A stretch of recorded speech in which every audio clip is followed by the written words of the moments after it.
আট দফা ন্যারেটিভ আরাকানে দিয়ে আমার আরাকানে মুসলিমদের গণহত্যা চালানো হয়েছে। আট দফা ন্যারেটিভ সেম ন্যারেটিভ সেখানে আসছে। আপনার সিকিমে আসার পর সিকিমে ভারতের অঙ্গরাজ্য হচ্ছে। এই আট দফা ন্যারেটিভের বেসিক কোরের যদি আসি বা সেম ভাইস ভার্সা অনেকটা কাছাকাছি ন্যারেটিভে আপনার হায়দ্রাবাদ দখল হয়ে গেছে।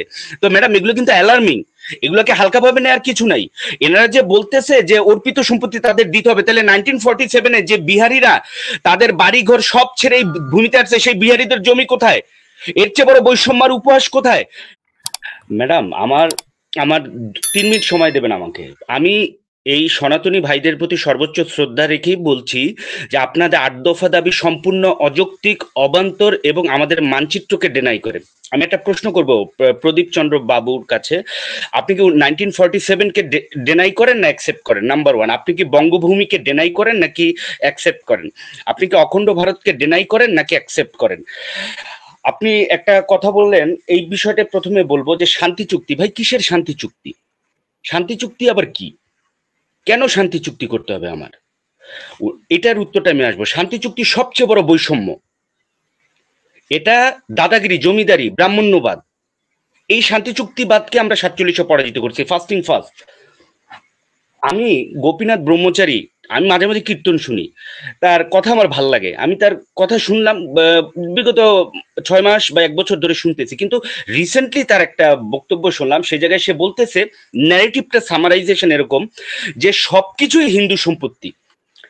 রমনা কালী মন্দির বা এই অঞ্চলে অ্যাডজাসেন্ট আমি পুরাটুকু শুনতে পাইনি, এটা মানে উনি বুঝাইতে চাইতেছে রমনা ঠমনা এগুলো সব তাদের হিন্দু সম্পত্তি। ভাই তাইলে আমাদের মুসলিমদের সম্পত্তি কোথায়? এখন আমি আমার এক হিন্দু ফ্রেন্ডকে জিজ্ঞেস করলাম, তুই এইটা কি মামা? তখন সাহেব আপনি অত্যন্ত পড়াশোনা করা লোক। আমরা ভারতের মতো হিন্দু মুসলমান রাজনীতি আমরা বাংলাদেশে করতে চাই না, প্লিজ। আমরা বাংলাদেশের নাগরিক। আমি বলি আমরা বাংলাদেশের নাগরিক। আমরা ফ্যাসিস্ট শেখ হাসিনাকে সরিয়েছি সবাই মিলে ঐক্যবদ্ধভাবে। শেখ হাসিনা, আওয়ামী লীগ, ফ্যাসিবাদের সমর্থক, আচ্ছা ওনাকে শেষ করতে দেন, আমাদের শেষ করতে হবে। সব সমর্থক, এদের আমরা দ্রুত বিচার দেখতে চাই।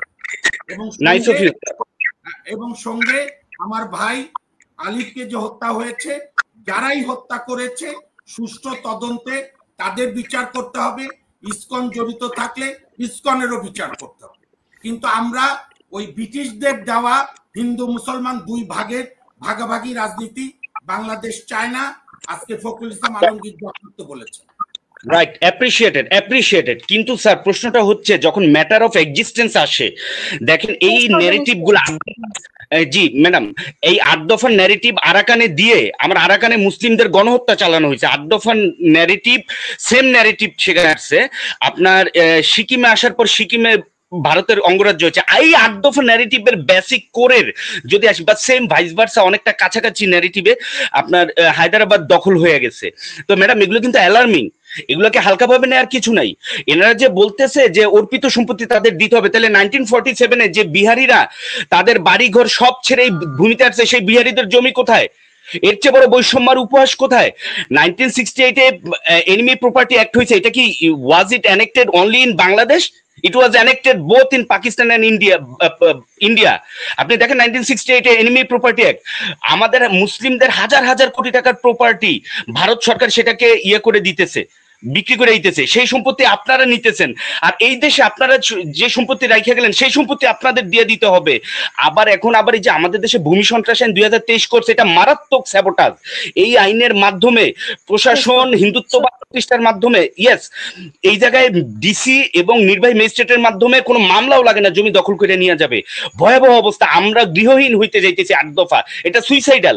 আপনি দেখেন তারা বলতেছে 5 দিন ঈদের পূজার ছুটি, আমি অ্যাপ্রিশিয়েট করি 5 দিন ছুটি, কিন্তু ইংল্যান্ডে যে 5 দিন ছুটি নেই বা একদিনও পূজার ছুটি নেই, সেটা ইংল্যান্ডে কোনো আন্দোলন হয় না। কারণ আমি এই কথাটা কেন বলতেছি, ওনারা এই দেশে এই কথাটা বলে, ইংল্যান্ডে বলে না, ফলে ইংল্যান্ডের মানুষ কিন্তু বাংলাদেশকে মৌলবাদী মনে করে।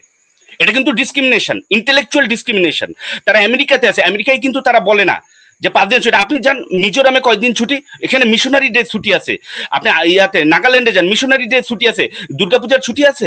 ভুটানে দুর্গাপূজার ছুটা কয়দিন, নেপালে কয়দিন, আপনার আপনি আসেন ভারতে ইয়াতে কয়দিন, আপনার পশ্চিম বাংলায় কয়দিন, কিন্তু বাংলাদেশে তারা 5 দিন ছুটি চাইতেছে বা 3 দিন ছুটি চাইতেছে।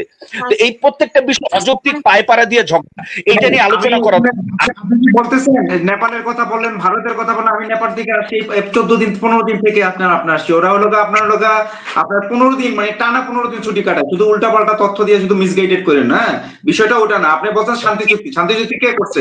আপনার শান্তি চুক্তিটা করছে কে? আপনি কি বলেন? শান্তি চুক্তি তো করছে এই দেশের গভর্নমেন্ট করছে। কার সাথে করছে শান্তি চুক্তি? আপনার 1947 এর, আপনি 1947 এর কথা বলতেছেন, আপনি 47 এর দেশ কিভাবে হয়েছে এটা আপনি বলতে হবে না। আপনার তো বলতে হবে, বলেন সেটাই বলেন, সেইটার আলোকে কথা বলেন। আপনি সেই প্রপার্টি অ্যাক্ট ইন্ডিয়া করে গেছে এখানে, enemy act, property act, vested property act India করে গেছে এখানে। আপনার 1968 এ বাংলাদেশ আপনার কার আন্ডারে ছিল? আপনার এনিমি প্রপার্টি অ্যাক্ট কার আন্ডারে ছিল? আপনার কি বলেন আপনি এগুলা? আপনি তো মনে হয় আপনি তো জ্ঞানী মানুষ, হবে না তো। আপনি তো শুধু ইম্পোজ করতেছেন। ইন্ডিয়া কি এনিমি প্রপার্টি একটা আছে কিনা? আমাদের বিহারীদের সম্পত্তিগুলো ইন্ডিয়া এখন কাদের কাছে? আনমিউট করেন। কে করছে এনিমি প্রপার্টি অ্যাক্ট কারা বানাইছে এটা? কে আপনি বলেন, কারা করছে এটা বলেন আপনি ভাই।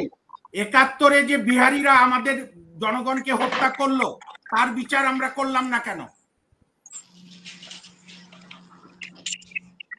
71-এ যে বিহারীরা বাঙালি ধর্মবর্ণ নির্বিশেষে বাঙালি দেখলেই মেরে ফেলতো, জবাই করতো, ওই যে প্রখ্যাত স্যার বিহারীদেরকে মারা হচ্ছে স্যার না, সেইটা পরে। আপনি এই শোনেন, আপনার সঙ্গে আরেকদিন ঘন্টা ব্যাপী আমি আপনাকে আমন্ত্রণ জানাই, 2 ঘন্টা ব্যাপী আপনি আমার হাইকোর্টে রুমে আসবেন, আমরা একসঙ্গে কফি খাবো, আপনার মতো জ্ঞানী মানুষের সঙ্গে আমি আলোচনা করতে চাই। আমরা নবীজির কথায় থাকতে চাই। ধর্ম স্যার আমি অ্যাপ্রিশিয়েট স্যার, আমি আসবো। আমার একটা লাস্ট প্রশ্ন স্যার, ইসকন কেন ইংল্যান্ডে ঈদের পূজার ছুটি দাবি করে না স্যার? সেটা আমার প্রশ্ন। কেন সেই জায়গায় 5 দিন ছুটি নাই? ইংল্যান্ডে ঈদের ছুটিও নাই, পূজার ছুটিও নাই। আমরা যদি ছুটি নিতে হয় আমাদের বাংলাদেশে দাবি করে কেন স্যার? এইটা কেন স্যার? এই বৈষম্য ইংল্যান্ডে আপনি আমার চেয়ে ভালো জানেন, আপনি আমার মুখ দিয়ে সুখ বলাতে চাচ্ছেন।